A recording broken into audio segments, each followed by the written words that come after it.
Today is Thursday, the 21st of October, and the great news is that tomorrow marks the end of remote learning for students across New South Wales. And from Monday, all students and staff between preschool and year 12 will be on-site, engaged in a traditional model of schooling. This week, we've had about half our staff, our preschoolers, our kindergarten, our year 1, we've had MRED, and we've had MBlue back here on site. And it's just been fantastic for us to connect with our students in a face-to-face way. And on Monday, 100% of students back here at school, 100% of our staff. So a fairly exciting time for all of us. But there's a fair bit of planning that's been happening in the background that I'd like to share with everybody today. And as you appreciate, our goal is to make sure that we go back to school, everyone's safe, and the school runs well. So the first thing we've got to talk about is school safety. Masks are a big part of the new strategy. Our staff will be wearing masks indoors. When we're on playground duty, that's not necessary.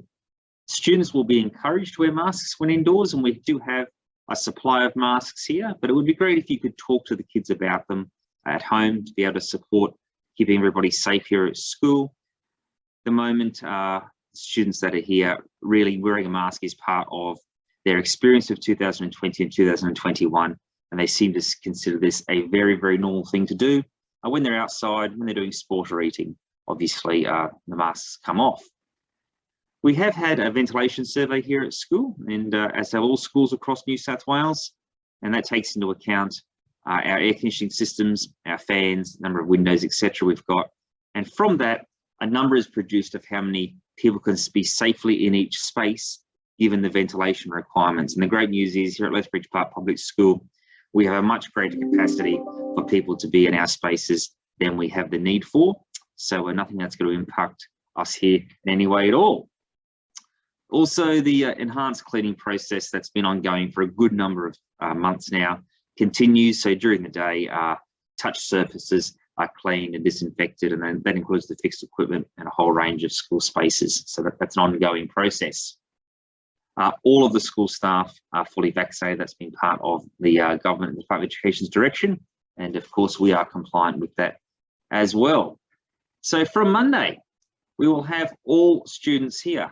Welcome back to face-to-face learning from Monday, the 25th of October. And beyond that time, remote learning will no longer be supported.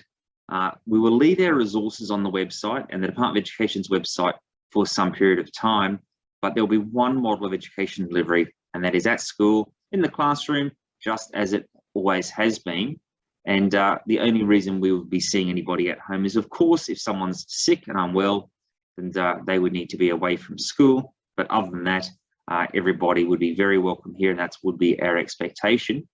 And the good news, parents, after working at home the last 14 weeks with your kids, we won't be sending home any homework for the rest of the term. We feel the kids and you have done more than enough at home, and we'll be helping out in that regard at school. One of the massive parts of the strategy for getting everyone back safely is around cohorting of our students. So this week at school, we've had class-based cohorts as a bit of a trial to get us back into school. And from next week, we will have grade-based cohorts. Now, the idea is that every little action we make has to make sure that we don't mix groups of students. Under the current plan, if, for instance, one student happened to be confirmed as a positive COVID case, that may result in a small number of their cohort being close contacts, and they may have to self-isolate. If we had the whole school open, of course, not only would the whole school have to isolate, but it opens up the potential for less control of virus spread. So every plan comes down to the cohorts. We're thinking about using how we use the stairs, how we use the toilets, how we get in and out of school. It's all about this cohort effect. So we'll end up having 2 lunch and recess times that thins out the number of people in each place, makes sure the cohort effect is taken care of. We can't have assemblies, we can't have library, we can't have over-the-counter canteen sales, and we can't have visits to the office. So basically, we're having to control anywhere where you might have a student from one class coming into contact from with a student that is from a different class outside their cohort, and those meetings and those that incidental interaction needs to be limited as much as possible during this stage of our return. The morning and afternoon arrangements focus upon keeping the cohorts separate. And that's the underlying factor here. So in the morning, what we'd expect to happen is all of our gates are going to be open from 8:25, and the students between kindergarten and year 6 can enter the school from any gate, and the plan is that they would go straight to their classroom. So we can't have them playing outside, and we can't have morning assembly. They go straight to the classroom. That way they're part of that cohort and they're nice and safe.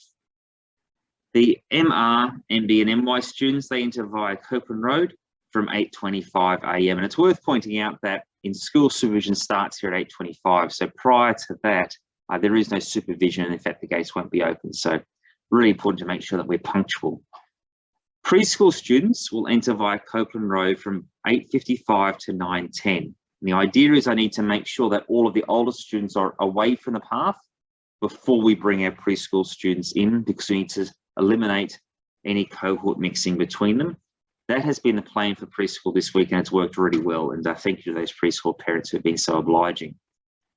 We'll then shut the gates at 9:15. The reason for that is we need to be able to control visitors to the school site, because at the moment we're not permitted to have any visitors to the school site. So once we're all in, we are in. The afternoon, though, is a little bit more complicated. So the preschool students will be picked up via the Copeland Road gate between 2:35 and 2:45. So it's really important to make sure, preschool parents, that you don't come early or you're locked outside and standing on the road and that's not convenient for you. And also it's important that you don't come after 2:45, because that Copeland Road path starts to get used by other groups of students, and we can't have the preschoolers there and have the other students there, or we've mixed a cohort. So that would be really important to take on board for us. M red, MY and M blue will use the Copeland Road gate at 2:45. So again, we need to have the preschoolers out of the way to make space for those 3 classes by 2:45. The kindergarten and year 1 students without siblings in the older years will be dismissed via the Mariana Crescent gate at 2:45. So in other words, if they're a year 1 person and they've got a sibling in the older grades, they will be dismissed at 2:55 much later on. So we're just talking about the kids in kindergarten and year 1. They might either be the only student in the family, or perhaps there's a kindergarten student with a sibling in year 1. Anybody, if they've got older siblings, they're part of the bigger plan. So those students will be dismissed by the Mariana Crescent gate at 2:45. Again, it's important to make sure that we're punctual and that we're not going to have the gate open prior to that. And after 2:45, we start using that gate for another purpose, and we need to get these students out of the way so that we don't mix any cohorts. So at 2:55, all other students will be dismissed via their sports house gates. And we're going to have a system of getting everybody into the right spot, ready to be dismissed, because we can't muster the students in one spot as we did last year. So the students should know which sports house they are in. We are sending a letter home tomorrow for kindergarten and year 1, because they're here, so they'll take that letter home in their bag if they're not sure. And for students in years 2, 3, 4, 5 and 6, the teachers will be discussing this in their meetings this week with the students. So if you're not sure, the kids should be able to get that information from their teachers. So this is what it's going to look like. So this is at 2:55. So by now, preschool's already gone, M red, M yellow, and blue have already gone. And the students in kindergarten and year 1 who have got no older siblings have already left via the Mariana Crescent pedestrian gate. What we're going to do as a school, we're going to walk a great big lap, and we're going to be dropping students off at all of these gates. And so we end up with house groups all lined up, but within their cohorts, so they're not mixing. And at 2:55, when the bell goes, the Warrigal group, so they're the red sports house, they will be dismissed through the Copeland Road gate. The Buru group, they will be dismissed through the Bougainville Road gate. Cooler, being the blue group, they will be dismissed through the Mariana Crescent car park gate.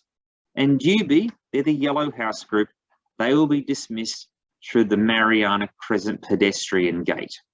So it's really important to remember where they'll be coming out from, and they'll be coming out at 2:55. The other things that are worth remembering as part of our plan is that anybody who is early or late will create difficulties. And because every plan is trying to eliminate that cohort effect, really important that the kids are at school on time and that they don't come in late or go home early. Students who are sick do need to stay home. So if you're not sure, it's always best to seek some medical advice. Obviously, we're being very cautious about any student with flu-like symptoms, so they would need to stay home as well. The other thing to consider is sick bay is a problematic area of school. We can't have students down in the office or down in the sick bay area that might be from a couple of different classes, because that then crosses a cohort. So we're having to have some in-school strategies to manage that as well.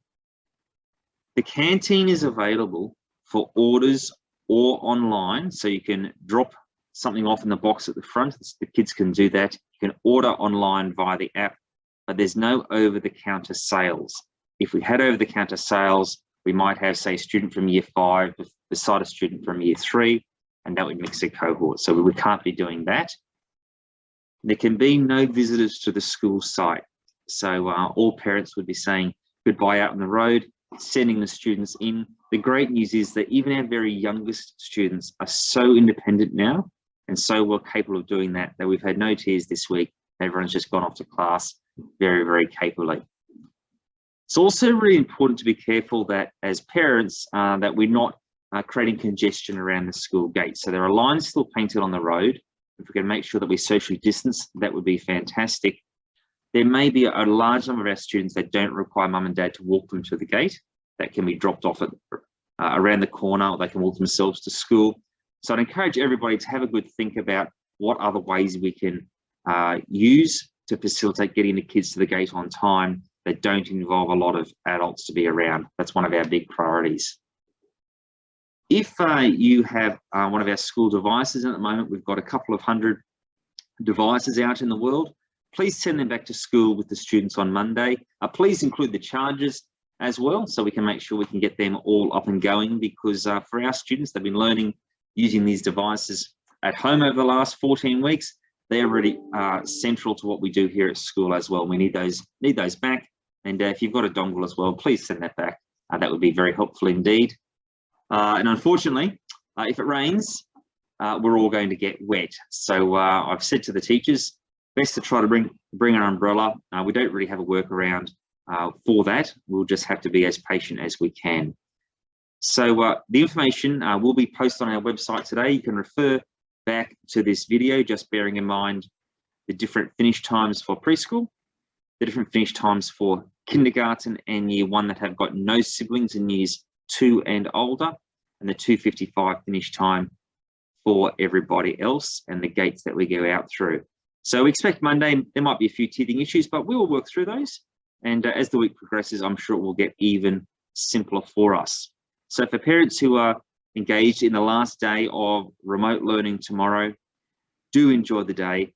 Thank you so much for your support over the last 14 weeks. It's been much appreciated, and we know that this wouldn't have been possible without you. And I'm sure that you are looking forward to your kids coming back to school just as we are. If you've got any questions, please contact the office. We can work through with you. Thanks so much, everybody.